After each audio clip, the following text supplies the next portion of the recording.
Good evening viewers. এই মুহূর্তে দ্বিতীয় ঢেউকে আমরা কাটিয়ে উঠতে না উঠতেই আবারও কিন্তু তৃতীয় ঢেউয়ের সামনে এসে দাঁড়িয়েছি।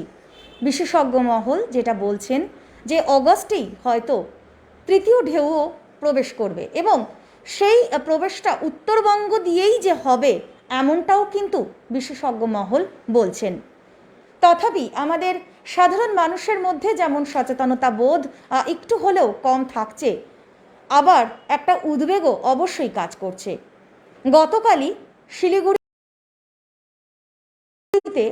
ডেল্টা সংক্রমণ এবং ডেল্টার ইউকে সংক্রমণের কিন্তু কথা উঠে এসেছে বা হদিশ মিলেছে, এমন তথ্য আমরা প্রত্যেকেই জেনেছি। তো এই মুহূর্তে একজন সাধারণ নাগরিক হিসেবে আমাদের কি করণীয় রয়েছে বা আমরা কিভাবে এর থেকে নিজেদেরকে রক্ষা করতে পারি, এই সমস্ত বিষয় নিয়ে একটু আমরা আলোচনা করে নেব। আমাদের সঙ্গে এই মুহূর্তে যিনি রয়েছেন আপনারা নিশ্চয়ই অনেকেই চেনেন তাকে, তিনি ভীষণ প্রতিষ্ঠিত এবং ডক্টর শঙ্খ সেন, এবং তার সঙ্গে আমরা এর আগেও করোনা সংক্রমিত বিষয় নিয়ে নানান আলোচনা তার সঙ্গে আমরা করেছিলাম। তিনি আমাদেরকে ভীষণভাবে তার তথ্য দিয়ে আমাদেরকে সমৃদ্ধ করেছিলেন। তো এই মুহূর্তে আমরা স্যারের সঙ্গে রয়েছি। স্যার, আপনাকে খবর সময় বাংলায় অসংখ্য ধন্যবাদ। তো প্রথমেই আপনার কাছে আমি এই প্রশ্নটাই রাখবো যে গতকালই যে খবরটাতে আমরা অনেকেই হয়তো নড়ে চড়ে বসেছে, প্রশাসন থেকে শুরু করে স্বাস্থ্য মহল, তো এই যে সংক্রমণ, এই ডেল্টা বা ইউকে ভেরিয়েন্ট, এই যে দুটো, এটা কিভাবে আমাদের মধ্যে প্রভাব ফেলতে পারে? হ্যাঁ, দর্শকদের নমস্কার এবং আপনাকেও ধন্যবাদ এই প্রশ্নটা করার জন্য। আমার কয়েকটা বক্তব্য আছে, একটু যদি মনে হয় একটু গুছিয়ে বুঝিয়ে বললে দর্শকদের সুবিধা হবে। হ্যাঁ, কারণ কি ব্যাপার হলো কি, আমাদের যখন প্রথম উহান স্ট্রেন, যেটা উহান মানে রাজ্যে হয়েছিল চীনে, এবং সেটা হলো ডিসেম্বর 2019-এ ধরা পড়েছিল, যেটার জন্য পরে রোগটার নাম হলো করোনা ভাইরাস ডিজিজ 19, মানে কোভিড-19 যে নামটা হলো। হ্যাঁ, তো ওই সময় যে ভাইরাসটা ধরা পড়েছিল, ও কিন্তু আজকে 1.5 বছর পরেও বা 1.5 বছর পরেও কিন্তু পৃথিবীর বিভিন্ন জায়গায় ওই ভাইরাসটি কিন্তু দাপিয়ে বেড়াচ্ছে। তো ওকে দাপিয়ে বেড়াতে গেলে তো ওর তো একটা নিজেকে উন্নতি করতে হয়েছে, এবং নিজেকে ও উন্নতি না করলেও বেঁচে থাকতো না। কত ভাইরাস তো আসে চলে যায়, কিছুদিন পরে দেখবেন ওই ভাইরাসের আর রোগ হয় না। এ কিন্তু প্রতিনিয়ত নিজেকে আরও উন্নত করার চেষ্টা করছে, সেটাই হলো মিউটেশন। আমরা সবাই জানি ভাইরাসটার একটা প্রোটিন লেয়ার থাকে এবং তার একটা স্পাইকস থাকে, এবং স্পাইকসগুলো যেগুলো দিয়ে আর কি ভাইরাসটা মানুষের শরীরের বিভিন্ন কোষে আটকে যেতে পারে, ওইগুলোর মধ্যে না ছোটোখাটো মিউটেশন হয় বিভিন্ন চেনের মধ্যে। এটা আমাদের কাছে খুব ইম্পর্টেন্ট নয়। প্রথম না, যখন বিভিন্ন ভ্যারিয়েন্টসগুলো জানা গেছিলো, ভ্যারিয়েন্টস মানে এই যে মিউটেশন হওয়ার পর যে তারতম্য হচ্ছিল, ওটা আমি একটু বিস্তারিতভাবে বলতে চাই, কারণ এটা কিন্তু ক্লিয়ার ধারণা থাকলে সবারই ভালো। প্রথম যেটা জানা গেল ওটাকে তখন বলা হলো ইউকে স্ট্রেন, যেটা আপনি জিজ্ঞেস করছেন। ইউকে মানে ইউনাইটেড কিংডম বা ইংল্যান্ডে বা ব্রিটিশ আইলসে যে স্ট্রেনটা তখন নতুন দেখা গেলো, একটু চেঞ্জ হয়েছে, সেটা কিন্তু গত বছরের শেষের দিকে, নভেম্বর ডিসেম্বরের কথা। তখন সেটাকে বলা হলো ব্রিটিশ স্ট্রেন বা ইউকে স্ট্রেন। হ্যাঁ, একটা কথা বলে রাখি, এই যে স্ট্রেনগুলোর নাম কিন্তু এখন একটা বাজে ব্যাপার যে এটা ভারতে তৈরি হয়েছে। ডেল্টা স্ট্রেনটাকে কিন্তু প্রথমে ভারতীয় স্ট্রেন বলা হচ্ছে, কারণ ভারতবর্ষে এটা প্রথম জানা গেছিলো এই স্ট্রেনটা। ভারতবর্ষে উৎপত্তি কেউ বলতে পারবে না, কিন্তু এটা তো বিদেশ থেকে এসছে, বিভিন্নভাবে এখন মডিফিকেশনস হচ্ছে। তো এখন কিন্তু WHO এবং গভর্নমেন্ট মানে ইন্টারন্যাশনাল অর্গানাইজেশনসগুলোর নামই হয়ে গেছে কোনো দেশের নামে করে না। প্রথম যেটা এসেছিল, যেটা বললাম, যেটা ইউকে স্ট্রেন, সেটা কিন্তু এখন আর ইউকে স্ট্রেন বলা হয় না, যেটা আপনি বলেন, এখন কিন্তু আমাকে ওটা আলফা স্ট্রেন বলতে হবে। এবার alpha, beta, gamma, delta, epsilon, theta, এগুলো কিন্তু আপনারা সবাই জানেন এগুলো গ্রিক অ্যালফাবেটের নামে। ব্যাপারটাকে নিউট্রাল রাখার জন্য, যাতে একটা ভাইরাসকে আমি কোনো একটা দেশের নামে বদনাম না করা হয়, বা অনেকে এটাকে বলবে ওই দেশ থেকে এসছে, এই ডিসক্রিমিনেশনটা আটকানোর জন্যই এখন আলফা, বিটা, গামা, ডেল্টা এরকম বলা হচ্ছে। সেকেন্ড যেটা আপনারা তখন কিন্তু ইন্ডিয়াতে অতটা ছড়ায়নি। ফার্স্ট ওয়েভের শেষের দিকে তখন জানা গেল যে একটা সাউথ আফ্রিকান একটা স্ট্রেন এসছে, ওটা একটু অন্যরকম, ওটাতে আরও বেশি মৃত্যুহার বাড়ছে। ওটাকে তখন পরে নাম দেওয়া হয়েছে বিটা।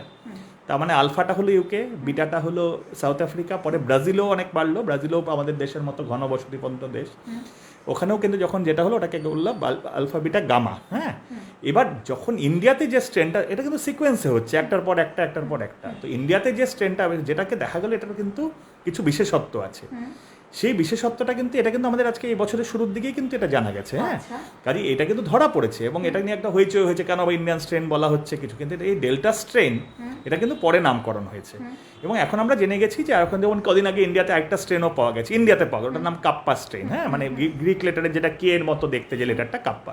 যেমন আমেরিকাতেও কিছু এসছে, এপসিলন এসছে, হ্যাঁ, তারপরে আয়োটা এসছে, এগুলো কিন্তু বিভিন্ন দেশের এখন নামকরণ করা হয় না। কাজে ডেল্টা স্ট্রেনটা কিন্তু ভারতবর্ষে ধরা পড়েছে, তাই এটা ডেল্টা স্ট্রেন।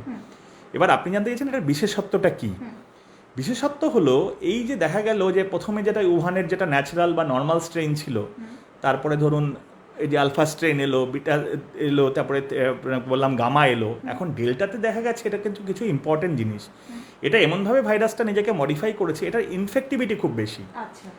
আগের যেমন দেখা গেছিলো ফার্স্ট ওয়েভের ক্ষেত্রে, দেখুন একটা বাড়িতে একজন দুজন এফেক্টেড হয়েছে, তাকে আইসোলেট করলে মোটামুটি বাড়ির লোকেরা খুব একটা ইনভলভ হয়নি। এই বছরে যবে থেকে ডেল্টা স্ট্রেন চালু হয়েছে, দেখবে বিশেষ করে সেকেন্ড ওয়েভটা কিন্তু ভারতে মেইনলি ডেল্টা স্ট্রেনের জন্যই হয়েছে। পুরো ভারতবর্ষের কথাই বলছি, পশ্চিমবঙ্গ তো আর আলাদা কিছু নয়, সিকিমও আলাদা নয়।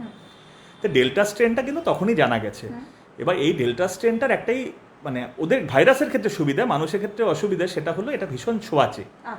ছোঁয়াচে মানে এর ইনফেক্টিভ পাওয়ারটা বেশি, কিলিং পাওয়ার কিন্তু বেশি সেরকম কিছু প্রমাণ নেই যে এটা হলে যে আমার মৃত্যু হার বাড়বে।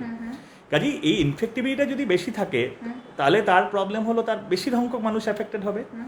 গত বছর আপনার খেয়াল আছে কিনা জানি না, ফার্স্ট ওয়েভ যখন আমরা কাউন্টিং দেখতাম, তখন দেখতাম 90,000, 95,000, 96,000 অব্দি হাইয়েস্ট হওয়ার পরে তারপর আস্তে আস্তে কমতে কমতে 12-13,000 এসেছিল। তারপর সেকেন্ড ওয়েভ এলো। সেকেন্ড ওয়েভে একবারে দেখবেন হাইয়েস্ট আমরা দিনে 4 লাখ মানুষ এফেক্টেড হয়েছে সরকারি হিসাবে। তাহলে আগে যতটা কম লোক এফেক্টেড হতো, একই ভাইরাস নতুন করে মডিফাই করে বেশি কাউকে কি করে করছে, ওটা কিন্তু নিজেকে নিশ্চয়ই মডিফাই করেছে।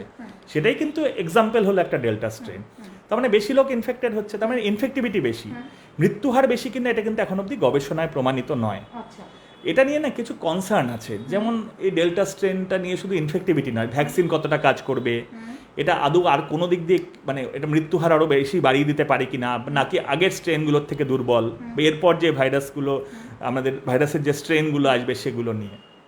আরেকটা কথা আমার মনে হয় সবার জানা দরকার, এটা কিন্তু কালকে সরকারিভাবে যখন আমরা জানতে পারলাম যে পশ্চিমবঙ্গের মানে বিশেষ করে আমাদের উত্তরবঙ্গের এই আমাদের নর্থ বেঙ্গল মেডিকেল কলেজের থেকে ভিআরডিএল ল্যাব থেকে, মানে virus research and diagnostic laboratory থেকে দেখা গেল যে ওখানকার মাইক্রোবায়োলজি ডিপার্টমেন্টের অধ্যাপক এবং আমাদের মেডিকেল কলেজের সুপারিনটেন্ডেন্ট ওনার বক্তব্যতে জানতে পারলাম যে গভর্নমেন্টের নিয়মে না আমাদের এখানে কল্যাণীতে সেই মেকানিজমটা আছে যেখানে আর কি এটা ভালো মতো আইডেন্টিফাই করা যায়, সিকোয়েন্সিং বলে, জিন সিকোয়েন্সিং। এটা কিন্তু জাস্ট আমি কোভিড ভাইরাস ধরা পড়লো মানে ধরা পড়লো, এবার সবার তো আর করা হচ্ছে না। বেছে বেছে নাকি 45টা মতো পাঠানো হয়েছিল মে মাসে মানে কিন্তু আজ থেকে 2 মাস আগে। সেগুলোর জিন সিকোয়েন্সিং করে দেখা গেছে যে তার মধ্যে 3টে মতো এসছিল ওই আলফা স্ট্রেন, যেটা আর কি ওই ইউকেটটা, আর 14 জন মতো পাওয়া গেছিলো এই ডেল্টা স্ট্রেন। এবার এটা কিন্তু মে মাসের ঘটনা। তো মে মাসেরটা রেজাল্টটা আমরা এখন জানতে পারলাম। দেখুন এই রেজাল্টটা জেনে কিন্তু আমার আজ ট্রিটমেন্টের দিক থেকে আমি ডাক্তার হিসেবে আমার কিছু খুব একটা কাজে লাগছে না। এখানে একটা প্রশ্ন শুধু করতে, যেটা আপনি এক্ষুনি বললেন যে আমরা মে মাসে এটা হয়েছে এবং সেটার রেজাল্ট আমরা এখন জানলাম, তো এক্ষেত্রে চিকিৎসায় সেই যেই ব্যক্তির পরীক্ষাগারে গেছে তার লালারস এবং তার আসতে সময় লাগছে, তো এই যে সময়ের যে ব্যবধান, এই ব্যবধানে কি তার চিকিৎসাতে কোনো রকম পরিবর্তন? একদমই নাই। এবং তারা অনেকেই হয়তো ভালো হয়ে সুস্থ হয়ে সবাই মতো, অনেকে হয়তো হোম আইসোলেশনে ভালো হয়েছেন, অনেকে বাড়ি ফিরে গেছেন।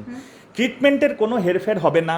এটা ধরুন আমি তো বললাম আজকে আমাদের পশ্চিমবঙ্গে যদি আমাদের একটা ল্যাবরেটরিতে 5 লক্ষ কোভিড টেস্ট হয়ে থাকে, সেখান থেকে 45টা স্যাম্পল তো এটা র্যান্ডামলি পাঠানো হচ্ছে। তার মানে কি বাকি 4 লক্ষ বা 5 লক্ষ মাইনাস 45 জনের ট্রিটমেন্ট হয়নি? তার এর সাথে ট্রিটমেন্টের সম্পর্ক নেই, এটা একটা গবেষণার জায়গা। এই জিন সিকোয়েন্সিংটা করা হচ্ছে গবেষণার জন্য, যেটা জানা যায় যে এর পরের স্ট্রেনটা যদি কিছু আরও খারাপ আসে, সেটা দিয়ে আবার একটা এই যে দ্বিতীয় ঢেউটা আমরা এখন দেখছি নামছে, এখন কিন্তু একদম কমে যায়নি, ডেফিনেটলি আগের থেকে কমেছে, যেটা মে মাসে বা এপ্রিল মে জুনে যেটা আমরা দেখেছি। আবার থার্ড ওয়েভটা আসতে গেলে নিশ্চয়ই ভাইরাসকে আবার নতুন করে তৈরি করতে হবে। কাজে এই জিন সিকোয়েন্সিংটা সরকারের দরকার, গবেষণা করছেন যারা, এদের দরকার। ট্রিটমেন্টের জন্য এই মুহূর্তে কোনো ডিফারেন্স কিছু আনছে না। তাদের মধ্যে ম্যাক্সিমাম মানুষই ভালো হয়ে গেছেন, এবং আপনারা অনেকে যারা ভালো হয়ে গেছেন ট্রিটমেন্ট করে, তারা জানেনও না তাদের ডেল্টা ছিল না আলফা ছিল, জানার দরকারও নেই। এটা দরকার হলো রিসার্চ পারপাসে। কাজে এটা নিয়ে হইচই কিন্তু কেউ পার্সোনালি একটা মানুষ হিসেবে একজন পেশেন্ট আমি হতে পারি, আমার রোগটা হতে পারে বলে আতঙ্কিত হওয়ার কারণ নেই। আমাদের কিন্তু সেই নর্মাল প্রিকশনারি মেজার্স যত তাড়াতাড়ি সম্ভব ভ্যাকসিনেশনগুলো কমপ্লিট করা, ডবল ডোজ ভ্যাকসিন নিয়ে আমি একটা কথা বলবো এই ডেল্টার এবং আলফার তফাতে। এবং ভ্যাকসিনেশনটা যত তাড়াতাড়ি কমপ্লিট করা, এবং নর্মাল যে সোশ্যাল ডিস্টেন্সিং যেটা বলা হচ্ছে, যেটা এখন ফিজিক্যাল ডিস্টেন্সিং বলা হয়, তারপরে রেগুলার বেসিসে মাস্ক প্রপারলি পরা, যেমন আমি আপনি নাক মুখ ঢেকে এই জায়গাটাতে আমি আবারও প্রশ্ন রাখছি যে এখন যদি দেখা যায় হাটে বাজারে যেহেতু বিধিনিষেধ অনেক জায়গায় ছাড় দেওয়া হয়েছে, সরকারের পক্ষ থেকে কিন্তু বাধ্যতামূলক করা হচ্ছে, কিন্তু সাধারণ মানুষ প্রচুর অজুহাত দেখাচ্ছেন এবং একসাথে জটলা হয়েই তারা কথা বলছেন, কিন্তু তাদের মুখে কারোর মাস্ক নেই। তো সেক্ষেত্রে এটা কতটা, এই যে ভেরিয়েন্ট এখন দেখা গেল বা সামনে তৃতীয় ঢেউ আছে, কতটা উদ্বেগজনক পরিস্থিতি তৈরি করতে পারে বলে এটা খুব ইম্পর্টেন্ট পয়েন্ট। আমি বারবার একটা কথাই বলছিলাম যে উহান ভাইরাসের থেকে আলফাটা বেশি ইনফেক্টিভ ছিল, যেটা তারপরে ব্রাজিলেরগুলো বললাম, সাউথ আফ্রিকার ভেরিয়েন্ট যেগুলো বললাম, হ্যাঁ মানে বিটা গামা এগুলো। ডেল্টা ভেরিয়েন্ট কি বললাম, অনেক বেশি ট্রান্সমিসিবল, ওরা অনেক বেশি এই ভাইরাসটা অনেক বেশি ছোঁয়াচে, তাই এর জন্য কিন্তু আমাকে বেশি প্রিকশন নিতে হবে।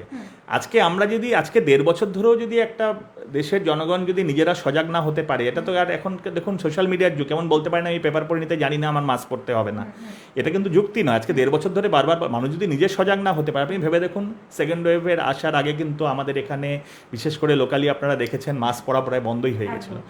এই সেকেন্ড ওয়েভকে কিন্তু আমরাই ডেকে এনেছি। তারপর ইলেকশনের জন্য দলমত নির্বিশেষে সবাই জনসমাগমে গেছেন এবং সেখানে আমরা রেখেছি। কাজে সেকেন্ড ওয়েভটা যে মোটামুটি আমাদের যে একটা ওয়েভটা কাটিয়ে উঠতে পেরেছে এটাই ভাগ্য ভালো, আরও অনেক মানুষের মৃত্যু হতে পারতো। কাজে আমাদের সজাগ থাকা, আমাদের অ্যাওয়ারনেস খুব ইম্পর্টেন্ট। মাস্ক ভালো মতো পরতেই হবে। ধরে নিন নেক্সট 6 মাস 1-1.5 বছর তো বটেই, যতক্ষণ না ওয়েভগুলো আস্তে আস্তে, ওয়েভ মানে কি একটা তো কতজন লোক এফেক্টেড হচ্ছে। প্রথমে একটা ফার্স্ট ওয়েভ হলো, সেকেন্ড ওয়েভটা অনেক পিক হলো আবার পড়লো, থার্ড ওয়েভটা হয়তো একটা অল্প হলো বা বেশিও হতে পারে। এই হতে হতে একটা সময় তো প্লেটো হবেই, এটা তো ন্যাচারাল প্রসেস। সেটা স্প্যানিশ ফ্লুর ক্ষেত্রে 100 বছর আগে, 102 বছর আগে, তখন কিন্তু 1918-তে যেটা হচ্ছে 2 থেকে 2.5 বছর তখনকার দিনে লেগেছিল, এখনও লাগতে পারে। হ্যাঁ, কাজেই আমাদের কিন্তু মাস্কের অ্যাওয়ারনেসটা খুব দরকার। তো এই যে মাস্কের বিষয়টা, অনেক সাধারণ মানুষ হয়তো যারা হাটে বাজারে কাজ করছেন বা খেটে খাওয়া মানুষ, অনেকেই হয়তো বলছেন যে প্রচণ্ড গরম, শ্বাস নিতে অসুবিধা হচ্ছে, কেউ বলছেন যে আমার হার্টে সমস্যা হচ্ছে। তো এটা কি সত্যি তাই যে মাস্কের ক্ষেত্রে মাস্ক পরলে আমাদের এই সমস্যাগুলো আসতে পারে? আপনি বা আমি এখানে কিন্তু আমরা প্রথম লকডাউনের আগে থেকেই আলোচনা করেছি, বা আমরা জানি যে আপনারা সাংবাদিকরা রোজ দেখছেন, নিজেরা প্রত্যেকদিন যথেষ্ট প্রিকশন নিয়ে বেরোচ্ছেন, তাদের মধ্যে আমরা অনেকে এফেক্টেড হয়েছি, কিন্তু আমরা কিন্তু মাস্ক পরা ছাড়িনি। এবং মাস্ক কিন্তু আমাদের একটা নয়, পারলে 2টো পরতে হয়। আমি যখন পেশেন্ট দেখি তখন আমাকে এর উপর একটা N95 মাস্ক পরি। কাজে আমাদের কিন্তু এটা নিজেকে এইটুকু কষ্টের জন্য, আমি কিন্তু যখন ভেন্টিলেশনে যদি কোনো মানুষ যারা চলে যাচ্ছে, যারা আমাদের ছেড়ে চলে গেল, কতজনের মানুষ এবার তো দেখুন, ফার্স্ট ওয়েভে অনেকে বোঝেনি, সেকেন্ড ওয়েভে কিন্তু মানুষের বাড়িতে বাড়িতে না হলেও বাড়ির চেনা জানা আত্মীয় কেউ না কেউ কিন্তু প্রাণ হারিয়েছেন, তারা কিন্তু সেই কষ্টটার থেকে তো আমার মাস্ক পরে থাকা ভালো। কাজে যাদের ক্ষেত্রে, হ্যাঁ। আর একটা কথা বলি, ডেল্টার ক্ষেত্রে আমাকে এটা আরও বেশি ইম্পর্টেন্স আপনার প্রশ্নটা, যেহেতু আমাদেরকে ইনফেক্টিভিটিটা আটকাতে হবে। আচ্ছা, একটা পয়েন্ট বলি, এখন কিন্তু আমরা ডেল্টা নিয়ে অতটা আর ওয়ারি না, কারণ ডেল্টা তো সেকেন্ড ওয়েভ করে দিয়েছে, এটা তো আমরা পুরোনো খবরটা জানতে পারছি। এখন না নতুন আবার একটা মিউটেশন ইন্ডিয়াতে ধরা পড়েছে, যেটাকে বলা হয় ডেল্টা প্লাস। তার মানে আলফা, বিটা, গামা, ডেল্টা, কাপা যেগুলো এসছে, কাপাটা পাই, এই ডেল্টা প্লাস মানে এই ডেল্টাটা আরেকটু মডিফিকেশন হয়েছে। এবং জানবেন, ভারতবর্ষে হয়তো এটার প্রথম জানা গেছে বলে উৎপত্তি, আজ ইন্ডিয়ান ভাইরাস বলা হতো, এখন বলা হচ্ছে ডেল্টা ভাইরাস। হ্যাঁ, কিন্তু এটুকু জানবেন যে এই ভাইরাসটাই কিন্তু, এই স্ট্রেনটা, ডেল্টা স্ট্রেনটাই কিন্তু এখন ডেল্টা ভেরিয়েন্ট যেটা বলছি, এটা কিন্তু এখন আমেরিকা, ইংল্যান্ড, অন্যান্য ইউরোপের ম্যাক্সিমাম দেশের ম্যাক্সিমাম মানুষ কিন্তু এখন এটাতেই চলছে। কাজে এটা হলো সবচেয়ে বেশি ভিরুলেন্ট মানে ইনফেক্টিভ। মৃত্যুহারের কথা বলছি না, সবাই যে খারাপ, কত লোক খারাপ হয়েছে, অনেকেই তো ভালো হয়েছেন, আগের ভাইরাসও ভালো হয়েছেন, এবারও ভালো। কাজে আমাদের দেশে মৃত্যুহার অনেক কম কিন্তু, কারণ ওই যে 1% বা যে পার্সেন্টেজ সরকারি হিসেবে, সেটা যদি অফিসিয়াল মিলে কি দাঁড়াবে আমরা জানি না, কিন্তু সায়েন্টিফিক্যালি এটাই মানতে হবে। ডেল্টা প্লাস যে ভেরিয়েন্টটা, ওটার কয়েকটা রিসেন্টলি রিসার্চ বেরিয়েছে, যেটা একটু আমি ডাক্তার হিসেবে আর কি যারা ইন্টারেস্টেড তাদের জন্য বলতে চাই।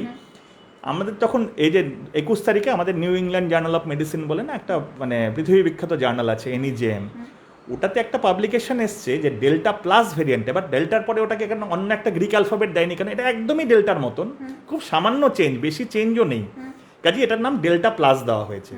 এই ভেরিয়েন্টটাই কিন্তু হয়তো এবার থার্ড ওয়েভটা সূচনা করবে। ডেল্টা কিন্তু অলরেডি সেকেন্ড ওয়েভ করে দিয়ে, এবং এটা কিন্তু আমি আপনাকে বলছি, আমাদের কালকে যেটা জানা গেছে ওটা মে মাসের স্যাম্পল, তার মানে আমরা এপ্রিল, মে, জুন ধরে নিন, আমাদের এরকম অনেকেই এফেক্ট হয়েছে, সবার ক্ষেত্রে নয়, জানা যায়নি, কিন্তু তাতে কিন্তু ট্রিটমেন্ট হেরফের হয়নি। যেতে এটা তো সায়েন্টিফিক রিসার্চের ব্যাপার। দেখুন, আমাদের শিলিগুড়িতে 2001 সালে একটা অজানা জ্বর হয়েছিল, কত মানুষ মারা গেছিলেন, 40-50 জন। তখন কি জানতেন এই রোগটার নাম নিপা ভাইরাস? পরে রিসার্চ হয়েছে, তার 2-3 বছর পরে centre for disease control Atlanta জানিয়েছিল যে ওটার নাম নিপা ভাইরাস। কাজেই রিসার্চ পারপাসের জন্য এটা ইম্পর্টেন্ট, কিন্তু আমার আপনার সাধারণ মানুষের জন্য একদমই নয়। তবে ডেল্টা ভাইরাসের যেটা প্লাস যে ভ্যারিয়েন্টটার ওটার ক্ষেত্রে তিনটে জিনিস দেখা যাচ্ছে যেটা ডিফারেন্ট ফ্রম আদার্স। প্রথমটা হলো ওটার ইনফেক্টিভিটি আবার ডেল্টার থেকেও বেশি, আচ্ছা মানে একজন কত লোককে এফেক্ট করতে পারে। তার মানে আমার আবার সেই মাস্কের জায়গা আসছে, হাত ধোয়ার জায়গা আসছে, সোশ্যাল ডিস্টেন্সিংয়ের জায়গা আসছে এবং অবশ্যই ভ্যাকসিনেশনের জায়গা আসছে। ওই চারটের কোনো বিকল্প নেই। ভ্যাকসিনেশন আর আগের সেই SMS, হ্যাঁ, social distancing, masking and sanitisation. কাজেই ওইটা পার্টটা গেল। থিওরিটিক্যালি দেখা গেছে ভ্যাকসিনের ক্ষেত্রে, দেখুন আমরা জানি যে এত আমরা ভ্যাকসিনেশন কেন বলছি, আমরা জানি যে 70-80% মানুষ যাদের দুটো ভ্যাকসিন কমপ্লিট হয়ে গেছে তাদের মধ্যে 100% না হলেও 70-80% মানুষ কিন্তু তাতে প্রোটেকশন পাচ্ছিল। এবার কিন্তু এটা কিন্তু কেবল আমার ভ্যাকসিন যে আমার কেন হলো, এটা হতেই পারে 10-20% মানুষ তো সবসময় বাতে, যে কোনো ভ্যাকসিনে তো 100% সেন্সিটিভ নয়, মানে এফেক্টিভ নয়। কিন্তু এই ক্ষেত্রে দেখা গেছে ভ্যাকসিনের ক্ষেত্রে যাদের সিঙ্গেল ডোজ নেওয়া হয়েছিল, আমি শুধু কিন্তু এই অক্সফোর্ড ভ্যাকসিনটাই বলছি যেটা আমাদের দেশে কোভিশিল্ড নামে আছে, ওরা তো কয়েকটা এদের ভ্যাকসিনগুলো আমাদের দেশে আসেনি সেটা নিয়ে বলছি না। ওদের রিসার্চে দেখা গেছে, আমি ডিফারেন্সটা বোঝানোর জন্য বলছি, যে এই কোভিশিল্ড ভ্যাকসিন যেটা আমরা এখন ওদের দেশে অক্সফোর্ড ভ্যাকসিন বলা হয়, একটা পার্টিকুলার নাম আছে চ্যাডক্স 1 বলে, সেই ভ্যাকসিনটার ক্ষেত্রে দেখা গেছে যাদের সিঙ্গেল ডোজ নেওয়া ছিল, যদি সিঙ্গেল ডোজ তার প্রোটেকশন নেওয়ার আগেই সে সেকেন্ড টাইম এফেক্টেড হয়েছে, সেক্ষেত্রে কিন্তু যাদের আগের ভাইরাসটা খেতে গেছে তাদের কিন্তু 48% তারা প্রোটেকশন পেয়েছে। 100 জনের মধ্যে 48 জন একটা ডোজে ভ্যাকসিনের একটা ডোজে। কিন্তু যাদের ডেল্টাটা আক্রমণ করেছে তাদের মাত্র 30% লোক প্রোটেকশন পেয়েছে। তার মানে ভ্যাকসিনের উপরেও কিন্তু এর এফেক্টিভনেসটা ডিপেন্ড করছে, এটা যদি সিরিয়াস ভাইরাস হয়। সিরিয়াস মানে কিন্তু আমি প্রাণহানির কথা বলছি, আমি বারবার ইনফেকশনের কথা বলছি, কত মানুষ এটা। তার মানে বোঝা গেল তো যে আমার এটা সিঙ্গেল যারা ভ্যাকসিনেটেড তাদের জন্য এটা রিস্ক অনেক বেশি, তাদের যতক্ষণ না সেকেন্ড ভ্যাকসিনটা হচ্ছে তাদের আরও বেশি প্রোটেকশন নিতে হবে। নেক্সট যে পয়েন্টটা ওরা রিসার্চে বের করেছে, আমি 21শে জুলাইয়ের NAGM এর কথা বলছি, আজ থেকে 7 দিন আগে। সেকেন্ড পয়েন্টটা হলো ডবল ডোজ ভ্যাকসিন ধরুন সবার হয়ে গেছে, আগেরটা বললাম সিঙ্গেল ডোজ, সেক্ষেত্রে দেখা গেছে আলফা ভেরিয়েন্টটায় 74% মানুষ প্রোটেক্টেড হচ্ছে। 74, হ্যাঁ। কিন্তু ডেল্টাতে দেখা যাচ্ছে 67% প্রোটেকশন, তার মানে মাত্র 7%-এর ডিফারেন্স। তার মানে ডবল ডোজ যাদের নেওয়া আছে বা যারা যত তাড়াতাড়ি নিয়ে নিচ্ছেন, যারা দেরি করছেন ভ্যাকসিন নিতে, তারা ক্ষেত্রে এখন অ্যাভেলেবিলিটির ব্যাপারটা আলাদা। ওইসব দেশে তো আর অ্যাভেলেবিলিটির ব্যাপার নেই, সবাই এখন দুদিনে পেয়ে যাওয়ার, অনেকে নেয়নি ইচ্ছে করে, তারা ভুল করেছে। তার মানে 67% আর 74% মানে 7%-এর তফাৎ। তার মানে ডবল ডোজ নেওয়া থাকলে কিন্তু ডেল্টা ভ্যারিয়েন্টটা অতটা ক্ষতি করছে না। সিঙ্গেল ডোজ অথবা যাদের ভ্যাকসিন নেওয়াই নেই তাদের ক্ষেত্রে এটা বেশি ইনফেক্টিভ, এই রিসার্চটা এটাই বলেছে। আরেকটা ইম্পর্টেন্ট পয়েন্ট দেখা যাচ্ছিল যে প্রথম দিকে আলফা বা উহান ভাইরাস যেটা প্রথম, তারপরে যে ভ্যারিয়েন্টগুলো আলফা বিটা, এগুলোর ক্ষেত্রে দেখা গেছিল ভাইরাসটা না এসে যখন এফেক্ট করছে মেনলি নাক মুখ গলার মধ্যে আটকে যাচ্ছে। যাদের 12 বছর হচ্ছে তাদের যখন লাংসে যাচ্ছে, তাদের সবার তো নিউমোনিয়া হয় না, আমরা জানি অনেকের তো হোম আইসোলেশন এমনিই সেরে যাচ্ছে। এইটার ক্ষেত্রে দেখা যাচ্ছে এটার প্রিডিলেকশন, মানে ও বেশিরভাগ ক্ষেত্রে লাংস অব্দি পৌঁছানোর চান্স এটার বেশি, তার মানে বেশি লোকের নিউমোনিয়া হওয়ার চান্স আছে। তার মানে এটা হচ্ছে ডেল্টা আলফার কথা বলছি, আলফা না ডেল্টা থেকে আলফাতে অতটা, আলফাটাই বেশিরভাগ লাংসে তো যেতই, কিন্তু এটার প্রিডিলেকশন বেশি হলো ও বেশি ও লাংসকে এফেক্ট করতে, মানে নিউমোনিয়া হওয়ার চান্সটা বেশি। তার মানে একটা হলো ভ্যাকসিনকে কম কার্যকর করে দিতে পারে। ভাইরাসটা কেন ইম্পর্টেন্ট, কেন আমরা আলোচনা করছি, সেকেন্ড হলো এটা। আর একটা খুব ইম্পর্টেন্ট পয়েন্ট এই মানে ডেল্টার ক্ষেত্রে যেটা আমরা বলছি, এটার ক্ষেত্রে দেখা গেছে এই যে রিসার্চ পেপারটা বলছে ওটাতে বলে দিয়েছে যে এটার এগেনস্টে যে ইমিউনিটিটা তৈরি হবে, আমার তো আজকে ভ্যাকসিনের ক্ষেত্রে ইমিউনিটি খুব তফাৎ কিন্তু এখন অব্দি দেখা যায়নি, কিন্তু কয়েকটা জিনিস দেখা গেছে যে আলফাকে বা বিটাকে যত সহজে শরীরের ইমিউনিটি প্রোটেক্ট করতে পারছিল এটাতে কম প্রোটেক্ট করতে পারছে। হ্যাঁ, যেমন কিছু জিনিস আছে অ্যান্টিবডি, আমরা মনোক্লোনাল অ্যান্টিবডি ইউজেজ হয়, একবার শুনেছেন নিশ্চয়ই, প্রথম ওয়েভের সময় ডোনাল্ড ট্রাম্পের হলো, 2 দিনের মধ্যে উনি হসপিটালে গেলেন, একটা অ্যান্টিবডি নিলেন, বাড়ি চলে গেলেন। ওই অ্যান্টিবডি ট্রিটমেন্টটা তো আমাদের দেশেও এখন অ্যাভেলেবেল হয়েছে, অতটা হয়তো অ্যাফোর্ডেবিলিটির ব্যাপার আছে, আমাদের দেশে এখন ওইভাবে চালু হয়নি। ওই অ্যান্টিবডিগুলো তো গিয়ে ওই অ্যান্টিজেনটাকে নিউট্রালাইজ করবে। এই ক্ষেত্রে দেখা গেছে এই যে ডেল্টা প্লাসের ক্ষেত্রে, যেটা এখন নতুন যেটা এসছে, সেক্ষেত্রে দেখা যাচ্ছে অতটা অন্যগুলোকে যত সহজে নিউট্রালাইজ করতে পারছে এটা তো অতটা নিউট্রালাইজ করতে পারে। কাজে আমার এখানে ডেল্টা প্লাসের কথা বলছি, ডেল্টা প্লাসের 3টে আমার কনসার্ন। একটা হলো যারা ভ্যাকসিনেটেড নন, আর যারা অর্ধেক ভ্যাকসিনেটেড হয়ে আছেন তারা কিন্তু এখনো ডেফিনেটলি প্রোটেক্টেড নন, তাদের রিস্কটা অনেক বেশি। ডবল ভ্যাকসিন নিয়ে আছেন যারা, তাদের কিন্তু প্রোটেকশন অনেকটা পেয়ে গেছেন তারা। কাজে ডেল্টা হোক না ডেল্টা প্লাস এক্ষুনি চিন্তিত হওয়ার কোনো কারণ নেই। তাই আমি বলবো সবাইকে ভ্যাকসিনটা ভালো মতো নিতে। আর আবার সেই আগের পয়েন্টটা, মানে SMS, স্যানিটাইজেশন, আমার মুখটা ঢাকতেই হবে, মাস্ক পরতেই হবে, আর সোশ্যাল ডিস্টেন্সিং বা ফিজিক্যাল ডিস্টেন্সিংটা এখানে পয়েন্ট। আবার একটা কথা আপনার মাঝখানেই আমি আবার কাটছি, যেটা আপনি একটু আগে বললেন যে যাদের ডবল ডোজ হয়ে গিয়েছে তারা অনেকটাই প্রোটেক্টিভ হয়ে যাচ্ছে, কিন্তু এক্ষেত্রে অনেকেই হয়তো আমার 2টো ডোজ হয়ে গেছে, আমি মাস্কটা খুলতে পারি, এরকম চিন্তা ভাবনা কিন্তু অনেকের মধ্যেই রয়েছে। তো এটা কতটা দিক থেকে সঠিক? না, এই মুহূর্তে সায়েন্টিফিক্যালি যদি বলতে হয় এই মুহূর্তে সঠিক নয়, কারণ যতক্ষণ না আমার পাশের জন্য প্রোটেক্টেড না, আমি কিন্তু প্রোটেক্টেড নই। আমরা একটা কথা এতদিন আগেও আলোচনা করি, হার্ড ইমিউনিটি, এগুলো মানে যত মানুষ এফেক্টেড হবে। ধরুন আপনি আজকে হাঙ্গেরির মতো দেশে, কাজে না গত মাসে যারা ফুটবল খেলা দেখেছেন ইউরো কাপের, ইংল্যান্ড বা অনেকগুলো দেশ আছে যেখানে মাস্ক পরেও মানুষ দর্শক কিন্তু ঢুকতে দেওয়া হয়নি, কিন্তু হাঙ্গেরির মতো দেশে বুডাপেস্ট শহরে যতগুলো ম্যাচ হয়েছে দেখেন সব দর্শক পড়তে, তারা কেউ মাস্ক পরছে না। ওইসব দেশে বলা হয়েছে তোমাদের 100% ভ্যাকসিন না হয়ে গেছে, তোমাদের আর মাস্ক পরতে হবে না। সব দেশের ক্ষেত্রে আমাদের দেশে তো একটা প্রশ্নই নেই। কাজে আমার পাশের জন যতক্ষণ না প্রোটেক্টেড, আমি প্রোটেক্টেড নই। কাজে আমার কিন্তু একটা কথা বারবার বলার, আমার ভ্যাকসিন হয়ে গেছে মানে আমার ইনফেকশন হবে না তা কিন্তু না। কি বললাম, 75-80% বেশি প্রোটেকশন দেয় না ভ্যাকসিন। 10-20-25% মানুষের কিন্তু তাও ভ্যাকসিন নিয়েও ইনফেকশন হতে পারে, সেটা তাদের ব্যাড লাক। এটা ভ্যাকসিনের দোষ নয়, এটা নিয়ম, সব ওষুধের একটা আছে, এটা কার্যকারিতা। সেকেন্ড পয়েন্ট যেটা মানে অবশ্যই ইম্পর্টেন্ট, যে আমি আজকে ভ্যাকসিন নিয়ে ফেলেছি এবং আমি মাস্কটা খুলে ফেললাম। এবার ধরুন আমার ইনফেকশনটা হয়তো আমার শরীরে অ্যাটাক করে আমার রোগটা করলো না। ইনফেকশন হলেই যে আমার রোগ হবে তা তো নয়। এই যে হাওয়ায় তো কত জীবাণু ঘুরে, আমার সব তো আমার শরীরে আছে, আমি তো ইনফেক্টেড, কিন্তু আমার কিন্তু রোগী নই। যে টিবির জীবাণু ঘুরে বেড়াচ্ছে, আমার কি সবার টিবি হচ্ছে তা তো নয়, ইনফেকশনটা আমাদের শরীরে আছে। কাজেই এই ক্ষেত্রে কিন্তু ধরুন আমি মাস্কটা খুলে ফেললাম, ভাইরাস কি আর আমার এই নাকের কাছে তো আমাকে ভ্যাকসিনটা আটকে দিচ্ছে না, ভাইরাস তো ভাইরাসের মতো ঢুকছেই। ও গিয়ে যখন আমার শরীরে অ্যাটাক করতে যাচ্ছে তখনও দেখছে যে এর ইমিউনিটি আছে, এর অ্যান্টিবডি তৈরি হয়ে গেছে থ্রু ভ্যাকসিনেশন অথবা ইনফেকশন। আমার আগে 3 মাসের আগে কোভিড হয়েছে, আমার এখন অ্যান্টিবডি আছে, তার মানে হলো আমার এই প্রোটেকশন। কিন্তু তার মানে ভাইরাসটা কিন্তু আমার নাকের মধ্যে টেস্ট করলে পাওয়া যাবে না তা নয়।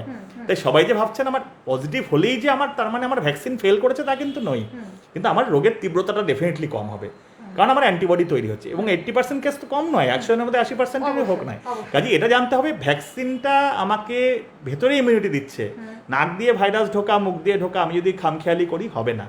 আমাকে ভ্যাকসিনটা যতক্ষণ না ম্যাক্সিমাম মানুষের 80% মানুষের ডবল ডোজ ভ্যাকসিন কমপ্লিট হবে, অথবা ইনফেকশন হয়েও যদি ইমিউনিটি তৈরি হয়ে দিয়ে থাকে। সবার তো আর ভ্যাকসিনেশনের আগে তো অনেকের ইমিউনিটি তৈরি হয়ে যাচ্ছে যারা ইনফেক্টেড হচ্ছেন। কাজেই মাস্ক কিন্তু চালিয়ে যেতে হবে।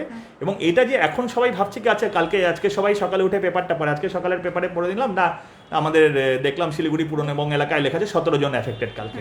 আরে কদিন আগে 250 জন এফেক্টেড হচ্ছিল, তার তো আমার মাস্ক পড়তে হবে না। এই 17 জন থেকেই তো আবার 250 হবে।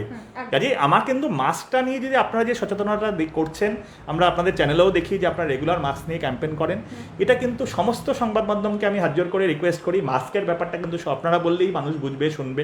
সরকারের কথা সবার কাছে পৌঁছতে গেলেও আপনাদের হেল্প লাগে, আর সরকারও কিন্তু একই কথা বারবার বলছে, এনজিওসগুলো বারবার বলছে, আমরা ডাক্তাররা বলছি, আপনারাও আপনাদের মতো সাধ্যমতো বলছেন। এখনও বলবো ভ্যাকসিন যে যত তাড়াতাড়ি সম্ভব নিয়ে নিন, ভ্যাকসিন নিয়ে কোনো ভয়ের কিছু নেই। ভ্যাকসিনের ক্ষেত্রে জানবেন সাইড এফেক্ট খুব কম, এবং আজ অব্দি জানবেন মাত্র বলছি, যদি একটা মৃত্যু দুঃখজনক, কিন্তু মাত্র 3 জনের ক্ষেত্রে অ্যানাফাইল্যাক্সিস বা এটা প্রমাণিত হয়েছে। ভারতে কিন্তু 45-50, আপনি ভালো স্কোরটা জানবেন, 45-50টা ডোজ ভ্যাকসিন কিন্তু কোটি ডোজ কিন্তু দেওয়া হয়ে গেছে। তা সত্ত্বেও কিন্তু মানুষের অ্যালার্জিক রিয়াকশন একটা দোষে তো আমার একটা আয়রন ট্যাবলেট থেকেও অ্যালার্জি হতে পারে। এগুলো কাজে নির্ভয়ে ভ্যাকসিন নিন, যাদের ওষুধ চলে তারা ডাক্তারদের সাথে পরামর্শ করে নিন। কিন্তু ভ্যাকসিনের কিন্তু অল্টারনেটিভ নেই। ডেল্টা হোক, আলফা হোক, বিটা হোক, আমাদের কাপ্পা নতুনটা হোক বা ডেল্টা প্লাস হোক, আমাদের ট্রিটমেন্টে কোনো হেরফের হবে না। এটা সরকারি পরিসংখ্যানের জন্য জরুরি, এটা মানে আমাদের রিসার্চার্সদের জন্য জরুরি। এই ভেরিয়েন্টটা জিন সিকোয়েন্সিং যেটা বললাম, যেটা এখান থেকে আমাদের কল্যাণীতে একটা ইনস্টিটিউট আছে সেন্ট্রালি ফান্ডেড, ওই ইনস্টিটিউট থেকে আমাদেরকে এটা রিপোর্টটা জানিয়েছে, এটা জানানোর জন্য যে না সিকিমেও ওখান থেকেই জানিয়েছে। কিন্তু যে সিকিমে শুনলেন না কদিন আগে 97 জন ধরে, 97 কেন হতে পারে আপনার 9700 জনের হয়েছে, সবার তো স্যাম্পল পাঠানো হয়নি। কাজেই আমার কাছে এটা ডেল্টা না আলফা না, এরপরে যদি ডেল্টা প্লাস, এরপরে যদি আরও অন্যান্য ভেরিয়েন্টও আসে, কারণ অনেকগুলো অ্যালফাবেটের বিভিন্ন ভেরিয়েন্ট এসছে, আরও আসতেই পারে। আমাদের কাজ হলো, ডাক্তাররা হলো, আমাদেরকে সিমটোম্যাটিক ট্রিটমেন্ট করতে হবে, কোভিডের রেসপেক্টে যখন যে গাইডলাইন আসে সেই অনুযায়ী ট্রিটমেন্ট করতে হবে। আর আপনাদের ক্ষেত্রে কাজ হলো এই প্রিভেনশনটা করুন। যদি কোনো রকম সিমটম থাকে সঙ্গে সঙ্গে টেস্টটা করান। একটা গর্বের ব্যাপার আমাদের শিলিগুড়িতে যে নর্থ বেঙ্গল মেডিকেল কলেজের ভিআরডিএল ল্যাব, এটা কিন্তু ভারতবর্ষের মধ্যে একটা লিডিং ল্যাব, সবচেয়ে বেশি সংখ্যক, এবং পশ্চিমবঙ্গে তো বটেই, ভারতবর্ষেও সবচেয়ে বেশি সংখ্যক টেস্ট করা ল্যাব। কাজে আমাদের এখানে ল্যাবরেটরির ফেসিলিটিগুলো যেটা 1.5 বছর আগে ছিল না, এখন তো 1.5 বছর আগে প্রথম দিন আপনি যেদিন আমরা প্রথম করোনা আসছে বলে তখন ভিআরডিএল ব্যাপারটা আমরা জানছি যে লাইসেন্স আসছে, তখন পুনেতে পাঠানো হচ্ছিল, প্রথম স্যাম্পল শুধু পুনেতে, ভারতবর্ষেই ল্যাব ছিল না। আজকে তো এখন প্রতিটা শহরে মতো হচ্ছে, প্রতিটা সরকার, কেন্দ্র, রাজ্য সবাই মিলে যেটুকু করেছেন সেটা কিন্তু আমাদের ভবিষ্যতের জন্য কাজে লাগবে। কোভিড তো একদিন চলে যাবে, কিন্তু এই যে হেলথ সেটআপটা তৈরি হয়ে গেল সেটা কিন্তু আমাদের ভবিষ্যতে আরও উন্নতি করার সুযোগটা অনেক বেশি থাকবে। থাকবে তো এই এবং যেমন আমরা আপনি ভবিষ্যতের কথাই যখন তুললেন, যদি দেখা যায় আমাদের ভবিষ্যৎ বলতে আমাদের সন্তান বা আমাদের যারা অনেক অভিভাবকরা রয়েছেন, আমাদের ভিউয়ার্সও হয়তো রয়েছেন, যেটা বলছে যে এবারে তৃতীয় ঢেউ হয়তো বা শিশুদেরকে প্রভাবিত করতে পারে, তো সেক্ষেত্রে অভিভাবকদের জন্য কি সাজেশন আপনার জন্য আপনার থেকে থাকবে? না, এটা ঠিকই, তৃতীয় ঢেউ 3 নম্বর ঢেউ হোক আর চতুর্থ ঢেউ হোক, আমাদের প্রত্যেকটার ক্ষেত্রে একটাই সাজেশন, যত তাড়াতাড়ি সম্ভব ভ্যাকসিনেশনের কথা যেহেতু বললাম, তার মানে বুঝতেই পারছেন এখন অবধি কিন্তু আমাদের ভ্যাকসিন তৈরি হবে, সবাইকে দেওয়া হবে, এটা তো ডেফিনেটলি একটা বিরাট কর্মযজ্ঞ। সেটা হতে হতে এখন অবধি সবাই জানেন 18 বছর বয়স অবধি অ্যালাউ করা হয়েছে। এবার ধরে নিন 18 বছর অবধি সবাই পেয়ে গেল ভ্যাকসিন, একদম এটা তো সম্ভব না এখনকার সিচুয়েশনে, ভ্যাকসিন অ্যাভেলেবিলিটির প্রবলেম আছে এগুলো। তারপরে কারা পড়ে থাকবে বলুন?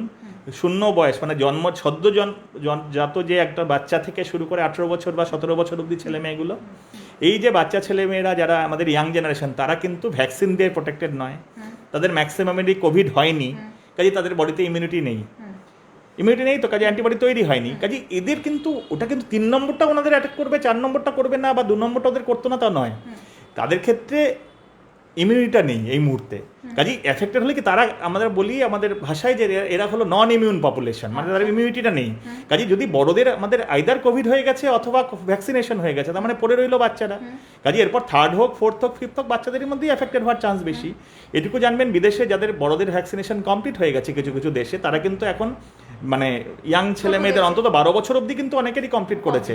আমাদের দেশেও যদি 18 বছর অবধি কমপ্লিট হয়ে যায়, হয়তো একটা সময় সরকার বলবে এবার 12 বছরের পর, তারপরে বলবে হ্যাঁ। কিন্তু এই ক্ষেত্রে একটা খুব ভালো নিয়ম হয়েছে যেটা বলি, এটা আমি সমস্ত ভিউয়ারদের ক্ষেত্রে আপনি বললেন, যাদের বাড়িতে 12 বছর অবধি বাচ্চা আছে, বাচ্চারা কিন্তু বাইরে যাচ্ছে না, তারা স্কুলও বাড়ি থেকে করছে সব, তারা কিন্তু ইনফেকশন যদি পায় জানবেন আমাদের থেকে পাবে, বাবা মা মায়ের থেকে তার ইনফেকশন হওয়ার চান্স, কারণ তারা বাইরে যাচ্ছেন, তারা ইনফেকশন ক্যারি করে এসে বাচ্চাদের। সেই ক্ষেত্রে সরকার একটা ভালো কাজ করেছে আমি বলবো, মানে প্রশংসনীয়, সেটা হলো বাচ্চার যে মায়েরা 12 বছর অবধি বয়সে মায়েদের ভ্যাকসিনেশনটা করে দিতে, কারণ বাচ্চাদের তো করা যাচ্ছে না। বাড়িতে যদি মায়েরা, যারা সবসময় বেশি বাবা মায়ের মানে বাচ্চাদের কাছে থাকে, তারা যদি ভ্যাকসিনেটেড হয়ে যায়, তাহলেও কিন্তু তার বাচ্চারা এফেক্টেড হওয়ার চান্সটা অনেক কমে যাবে। কাজেই মায়েদেরকে বলবো, যারা ছোট বাচ্চা আছে তারা সবাই তাড়াতাড়ি ভ্যাকসিনেশনটা কমপ্লিট করুন।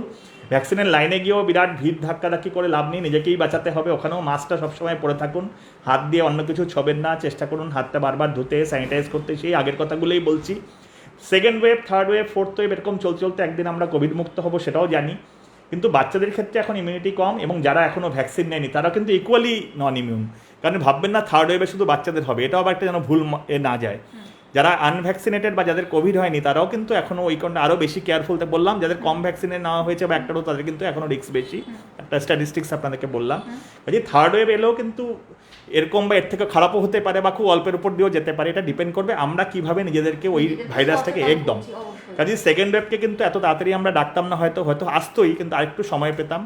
এইবার যখন জনসমাগমগুলো শুরু হলো, তারপর আমরা কেয়ারলেস হয়ে গেলাম, তখনই কিন্তু হয়েছে। এখন যদি আমরা আরও কয়েকটা মাস যদি একটু নিজেরা বুঝতে পারি এবং সরকারের প্রত্যেকটা নির্দেশ যদি আমরা অক্ষরে অক্ষরে পালন করি, সরকারি নির্দেশগুলো কিন্তু পালন করা দরকার। এমন একটা প্যান্ডেমিক যেটা কোনোদিন কোনো পৃথিবীর কোনো দেশই দেখেনি, সেই রকম একটা প্রতিটা রাজ্য, প্রতিটা কেন্দ্র, প্রতিটা দেশ ভারতের বাইরেও তারাও যেভাবে লড়েছে, সেটাকে কিন্তু সবারই একটা ওয়ান অফ অ্যাটেম্প। কাজে প্রত্যেকটাকে কাউকে নিন্দেমন্দের জায়গা নয়, নিজেকে যদি আমি ভালো রাখতে পারি, আমার সরকারও ভালো থাকবে, তারাও হেডেক কম হবে। আর সরকার নিয়ে কিন্তু মানুষ নিয়ে সরকার, কাজে সরকার যদি সরকার এটা করছে না ওটা করছে না করে আমি আমার কাজটুকু করি, যখন ভ্যাকসিন পাবো ভ্যাকসিন নেব, আমি মাস্কটা পরবো, আমি হাতটা দেবো, আমি গ্যাদারিং করবো না, সোশ্যাল গ্যাদারিং এখন বন্ধ রাখুন। এখন আমাদের ইন্টারনেটের সুবিধা, আমাদের সোশ্যাল গ্যাদারিং আমাদের সোশ্যাল মিডিয়ার মাধ্যমেই হতে পারে, ফিজিক্যাল গ্যাদারিং যতটা কম করা যায় ভালো। এবং বারবার করে আপনাদেরকে আবার বলছি, আপনারা রাস্তাঘাটেও দেখি সবসময় মাস্ক নিয়ে ক্যাম্পেইন করছেন, এটা যদি চালিয়ে যেতে পারেন মানুষের একটু ভয় থাকবে। পুলিশও কিন্তু এখন আগের থেকে অনেক সজাগভাবে মানুষকে মানুষের একটু ভয় দরকার আমাদের দেশে না, মানে একটু মানে কি বলবো, একটু স্ট্রিক্ট, মানে মুখের কথা বললাম শুধু, একটু যদি স্ট্রিক্ট দেখবেন, একদিন দুদিন ধরপাকড় হলো, তারপরে কিন্তু কয়েকদিন মানুষ খুব স্ট্রিক্ট হয়ে যায়। পুলিশ যদি রেগুলার তাদের পুলিশিংটা আর একটু স্ট্রিক্টলি এবং মানুষকে একটু মানে কি বলবো একটু বেশি সাবধানতা করতে পারেন, তাহলে ডেফিনেটলি আমার মনে হয় একটু ভয় থাকাটা দরকার। আমাদের মনে যদি একটু ভয় না থাকে, আমরা কিন্তু কেয়ারলেস আবার হয়ে যাব। আজকে এই ভয়টা থেকে আমাদের কাটিয়ে ওঠার একটাই উপায়, একটু ভয় পেয়ে যদি নিজেদেরকে সাবধান থাকতে পারি, কিন্তু আতঙ্কিত হওয়ার কোনো কারণ নেই। লাস্টেও আমি এই মেসেজটাই দেবো, delta virus is nothing new. Last 6 মাস ধরেই ভারতবর্ষে, আমি এক্স্যাক্ট সংখ্যাটা নয়, 6 মাস বলুন বা 3-4 মাস ধরে, অন্তত এপ্রিল মাস থেকে তো আমরা জানি যে ডেল্টা ভাইরাস এসছে। 2nd ওয়েভটা ভারতবর্ষে মোস্ট লাইকলি ডেল্টা ভাইরাস থেকেই ম্যাক্সিমাম লোকের হয়েছে।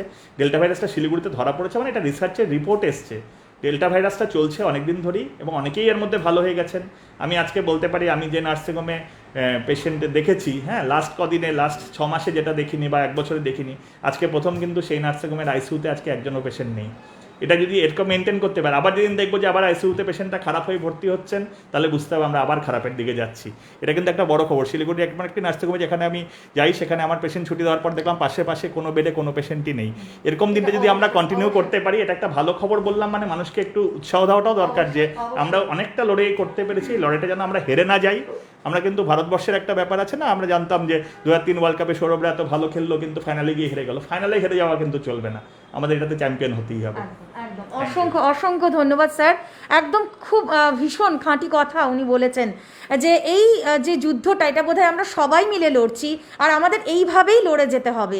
এবং তিনি যেটা আমাদেরকে বারবার বললেন, আগের বারও বলেছেন, আবারও সেই একই কথা, সেই করোনা বিধিগুলো কিন্তু আমাদের অবশ্যই মেনে চলতে হবে।